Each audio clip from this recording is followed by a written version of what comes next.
Bonsoir à tous et bienvenue dans cette session d'information sur la télévision Labaye en ce dimanche 19 juillet 2015. Demain, lundi 20 juillet, ce sera la dernière journée de l'opération exceptionnelle de ratissage pour l'inscription des citoyens de la communauté urbaine de Niamey et de ses environs en âge de voter pour se faire inscrire sur les listes électorales dans le cadre du recensement qui a eu lieu en juin dernier. Une opération exceptionnelle lancée par le comité du fichier électoral biométrique CEFEB pour permettre aux citoyens de la ville de Niamey en âge de voter qui n'ont pas pu être enregistrés ou qui pour d'autres raisons n'ont pas été inscrits sur les listes électorales pour leur permettre donc de se faire inscrire sur cette liste. Je vous propose de suivre le début de ce recensement de cette opération de ratissage exceptionnelle qui a débuté hier donc avec nos reporters Halidou Bourema et Nasser Dantouf. Après les premières opérations du recensement électoral tenues du 3 au 24 juin dernier, suivi de quelques jours de prolongation, le CEFEB, dans un souci de recenser tous les Nigériens en droit de voter, entreprend encore des journées de ratissage. 3 jours durant, des brigades fixes sont placées dans des zones stratégiques chez les chefs des quartiers et au niveau de chaque arrondissement communal de Niamey. Il y a toujours des gens qui se disent qu'ils ne sont pas recensés. Il y a beaucoup de gens qui téléphonent et qui disent qu'ils ne sont pas recensés. Or, bon, quand nous sommes retournés vers les communaux, c'est-à-dire les coordinateurs communaux, bon, ce qu'ils nous ont dit, c'est vrai qu'il y a des agents qui se présentent à leur niveau même, qui se disent qu'ils ne sont pas recensés. Et les agents recenseurs ont fait du porte-à-porte aussi. Et ils sont repassés même dans les ménages où ils n'ont pas trouvé des gens et ils ne les ont pas toujours trouvés. Donc vraiment, on a tellement de cas pareils et je ne sais même pas, même maintenant avec ces 3 jours, qu'ils vont encore représenter les mêmes permis de conduire, ce serait un peu difficile vraiment à notre niveau de les recenser. Donc nous leur demandons sur la base de laquelle ils ont pu avoir donc les permis de conduire, ce qui est l'acte de naissance au moins, donc de présenter les actes de naissance.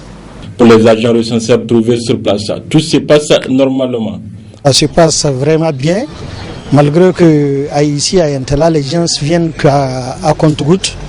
Depuis ce matin, on n'a eu que 3 personnes qui sont passées et on a l'espoir parce que on a informé le chef du quartier qui a même informé le gars qui a le tantam pour faire sillonner le quartier et informer les gens pour que ceux qui n'ont pas été recensés viennent se faire recenser. Les gens commencent à venir à compte-gouttes et nous pensons que peut-être durant ces 3 jours nous allons maximiser au moins assez d'électeurs.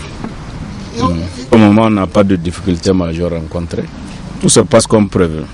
Ainsi, sur l'étendue de la région de Niamey, ce sont plus d'une centaine de brigades fixes qui sont déployées pour que tous les Niaméens puissent être recensés. Voilà, cette opération prendra donc fin demain, lundi 20 juillet. Justement, cette opération de ratissage exceptionnelle au niveau de la communauté urbaine de Niamey était au centre d'une réunion extraordinaire aujourd'hui, dimanche 19 juillet 2015, de la coordination exécutive nationale de l'Observatoire du processus électoral OPEL. À l'issue de la réunion, un communiqué de presse a été rendu public dans lequel il est notamment dit que dans le cadre de son engagement en faveur de la tenue d'élections libre et transparente à travers le suivi du processus électoral en cours, notamment l'enrôlement des citoyens en âge de voter sur la liste électorale. L'Observatoire prend acte des 3 jours de ratissage décrétés par le comité du fichier électoral biométrique CEFEB pour les samedis 18, dimanche 19 et lundi 20 juillet 2015. Par conséquent, l'Observatoire invite les populations de la ville de Niamey à prendre toutes les dispositions pour se faire inscrire sur les listes électorales. Aussi, la coordination de l'OPEL lance un appel patriotique à l'ensemble des Nigériens à s'engager en faveur de la tenue d'élections libres, transparentes, honnêtes pour le maintien et la consolidation de la démocratie et de l'unité nationale pour la coordination, le coordinateur national, M. Ali Idrissa. L'actualité de ce jour, c'est donc cette déclaration rendue publique ce matin par le bureau exécutif du syndicat national des enseignants et chercheurs du supérieur, le SNEX, sur l'organisation du baccalauréat session de juillet 2015 qui a été, comme vous le savez, entachée par des séries de fuites au niveau de la série A4, notamment pour les épreuves de mathématiques, d'histoire et de géographie. L'organisation donc de cette session 2015 du baccalauréat était au centre de cette déclaration du BEN SNEX qui qui s'est notamment interrogé sur les issues de ces fuites au niveau de ces épreuves. Pour le BENSNEX, ces fuites ne sont rien que du sabotage des efforts entrepris depuis quelques années, notamment par les enseignants-chercheurs pour crédibiliser le bac nigérien. Aussi, le BENSNEX, dans la déclaration, a donc estimé que les responsables du service du baccalauréat au niveau du service du baccalauréat qui ont été mis en cause dans cette affaire l'ont été de façon injuste. Je propose de suivre la teneur de la déclaration lue par le secrétaire général du bureau exécutif national du BENSNEX, M. Idi Adamou. Les malheureux événements survenus pendant la session du baccalauréat 2015 interviennent après des décennies de nobles efforts des enseignants-chercheurs et des enseignants du secondaire pour crédibiliser le baccalauréat qui est le premier diplôme universitaire. Effort grâce auquel le Niger peut se targuer d'avoir un baccalauréat crédible. Cette crédibilité a failli être remise en cause par une tentative de sabotage. C'est pourquoi le BENSNEX condamne et fustige cette tentative de sabotage de la session 2015 du baccalauréat, dont le but inavoué est, entre autres, de discréditer les enseignants-chercheurs des universités publiques et le baccalauréat, premier diplôme universitaire. Salue la promptitude avec laquelle le ministère de l'Enseignement supérieur, de la Recherche et de l'Innovation et le rectorat de l'Université Abdou-Mouni de Niamey ont jugulé cette tentative de fraude massive qui allait entacher l'équité et la crédibilité de la session 2015 du baccalauréat. Apporte son soutien moral et indéfectible à tous ces militants injustement mis en cause, notamment le chef service des examens du baccalauréat et son adjointe. Faire confiance à la justice nigérienne dans l'aboutissement des enquêtes en cours et souhaite vivement un diligent traitement du dit dossier afin d'identifier les vrais responsables de cette fuite abjecte et intolérable. Se réserve le droit de porter plainte contre toute personne qui se rendrait coupable de diffamation contre ces militants. Demande à ces militantes et militants de rester vigilants et mobilisés pour la préservation de la crédibilité du baccalauréat, de l'honorabilité de la fonction enseignant-chercheur et de l'autonomie des universités publiques du Niger, gage d'une bonne formation des cadres supérieurs de ce pays. Le secteur financier sera encore paralysé cette semaine qui débute en effet à l'appel de 3 syndicats du secteur. Une grève de 5 jours sera observée sur l'ensemble du territoire national et c'est encore l'application de la loi 2003 qui accorde des motivations aux agents des régies financières qui est à la base de ce mouvement de grève. Vous le savez, lors d'un des mouvements de grève de ces syndicats, l'acteur de la société civile et président du mouvement pour la promotion d'une citoyenneté responsable, Mamadou Arzika, était sorti pour estimer que la solution à cette crise qui sévit au sein du secteur des finances entre les syndicats du secteur notamment, la solution donc il a préconisé l'abrogation pure et simple de cette loi scélérate selon lui. Ce matin encore, Mamadou Arzika a animé un point de presse pour réitérer sa demande, la demande de son mouvement de voir le gouvernement abroger cette loi de 2003 qui accorde donc des motivations aux agents du ministère de l'économie et des finances et qui divise depuis quelque temps les travailleurs du dit ministère. Je propose de suivre un extrait de ce point de presse animé ce matin par Mamadou Arzika. Vous savez pourquoi nous avons dit on va dénoncer cette loi? C'est en vertu des dispositions de l'article 41 de la Constitution. Nous ne faisons rien sans base légale et sans référence.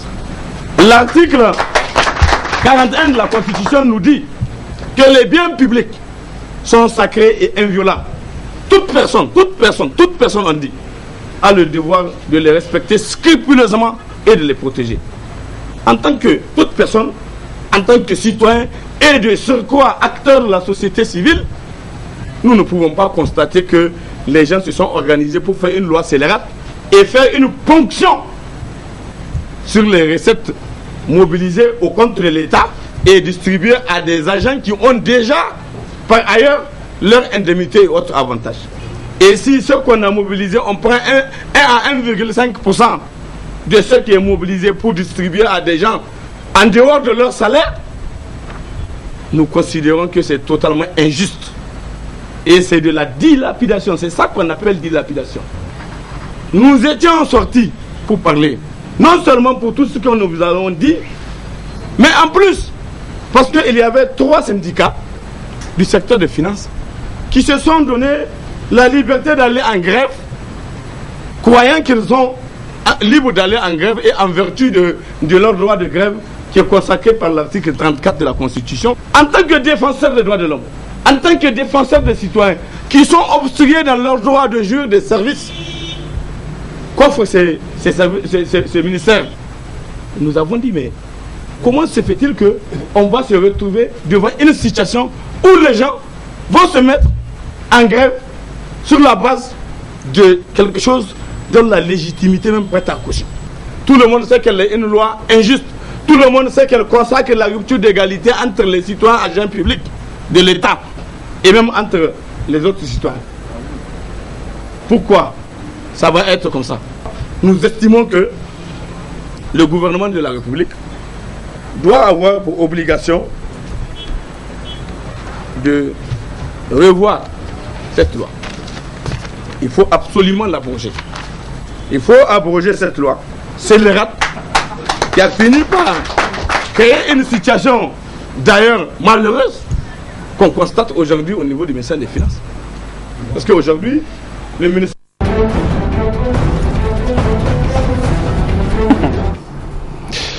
Hors de chez nous pour refermer cette édition, demain lundi 20 juillet va s'ouvrir à Dakar au Sénégal le procès de l'ancien président tchadien Hissène Habré.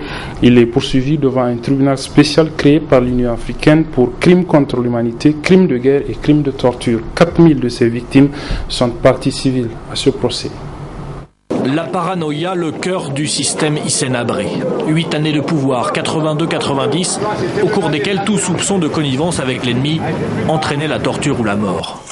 Pour comprendre comment le dictateur tchadien empêchait son pays de respirer, il faut d'abord l'écouter parler à ses sujets, ici en décembre 89. Une nation ressoudée et unie, libre et démocratique, mobilisée et résolue à se donner les moyens de sa grandeur, de sa puissance et de son rayonnement.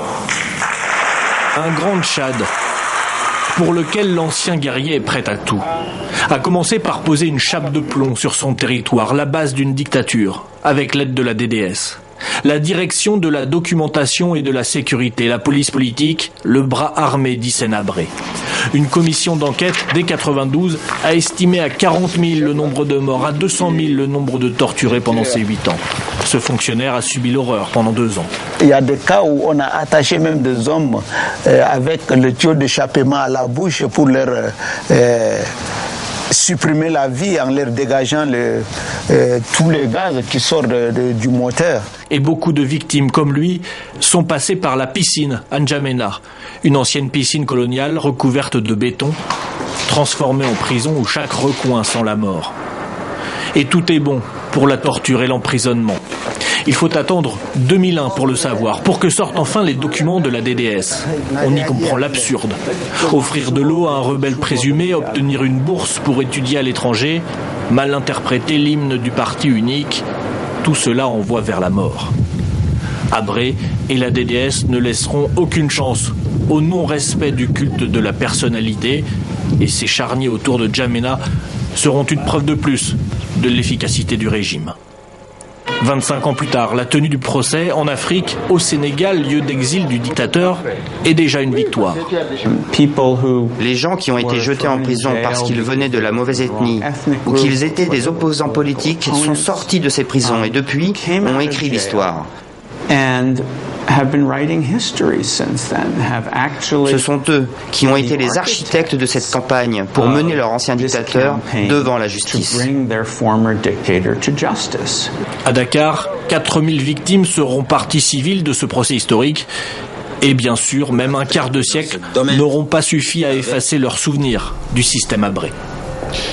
Les États-Unis d'Amérique et Cuba vont officiellement rétablir leurs relations diplomatiques demain lundi 20 juillet. Pour la première fois depuis 1961, le drapeau cubain va flotter à Washington et pour la première fois également, le drapeau des États-Unis d'Amérique va flotter à La Havane au Cuba. Cuba s'active. Dans quelques heures, l'ambassade américaine va rouvrir ses portes et le secteur du tourisme a le sourire. Depuis le début de l'année, les touristes occidentaux sont plus nombreux à découvrir les charmes de Cuba. Leur nombre a augmenté de 15% par rapport à l'an dernier. Le challenge pour les Cubains est énorme. Avec la réouverture, tout le monde aux États-Unis va venir pour connaître et visiter Cuba. Nous devons être prêts. Nos travailleurs connaissent beaucoup de choses et ils sont nombreux à connaître plusieurs langues. Nous sommes prêts. Les touristes devraient être encore plus nombreux dans les mois à venir, mais tout le monde n'est pas aussi optimiste. On peut voir que la répartition actuelle des hôtels à Cuba ne peut pas répondre à la demande. Par exemple, 4 vols arrivent à Cuba à partir de Puerto Rico chaque semaine. Mais en raison du manque d'infrastructures, tous les touristes ne peuvent pas rester dans les hôtels.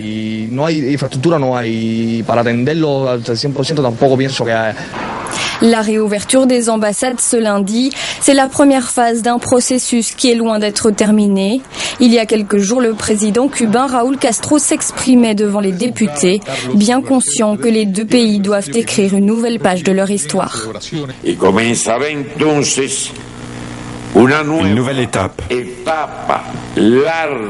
longue et complexe, va débuter dans ce long processus de normalisation des relations.